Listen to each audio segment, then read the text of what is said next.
Judges chapter 2. Now the angel of the Lord went up from Gilgal to Bochim, and said, I brought you up out of Egypt, and led you into the land that I had promised to your fathers. And I said, I will never break my covenant with you, and you are not to make a covenant with the people of this land, but you shall tear down their altars. Yet you have not obeyed my voice. What is this you have done? So now I tell you that I will not drive out these people before you. They will be thorns in your sides, and their gods will be a snare to you. When the angel of the Lord had spoken these words to all the Israelites, the people lifted up their voices and wept. So they called that place Bochim, and offered sacrifices there to the Lord. After Joshua had dismissed the people, the Israelites went out to take possession of the land, each to his own inheritance. And the people served the Lord throughout the days of Joshua and of the elders who outlived him, who had seen all the great works that the Lord had done for Israel. And Joshua son of Nun, the servant of the Lord, died at the age of 110.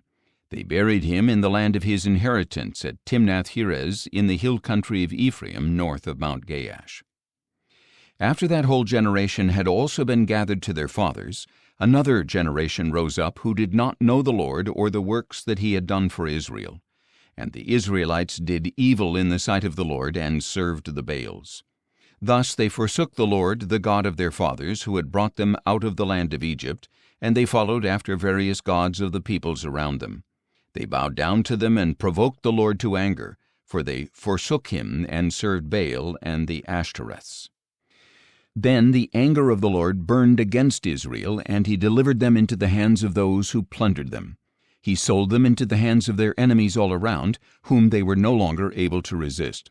Wherever Israel marched out, the hand of the Lord was against them to bring calamity, just as he had sworn to them. So they were greatly distressed.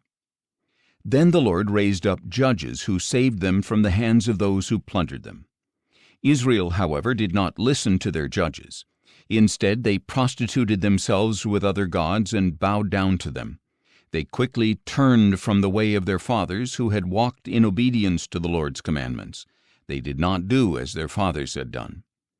Whenever the Lord raised up a judge for the Israelites, he was with that judge and saved them from the hands of their enemies while the judge was still alive. For the Lord was moved to pity by their groaning under those who oppressed them and afflicted them. But when the judge died, the Israelites became even more corrupt than their fathers, going after other gods to serve them and bow down to them. They would not give up their evil practices and stubborn ways. So the anger of the Lord burned against Israel, and he said, Because this nation has transgressed the covenant I laid down for their fathers, and has not heeded my voice, I will no longer drive out before them any of the nations Joshua left when he died. In this way I will test whether Israel will keep the way of the Lord by walking in it as their fathers did.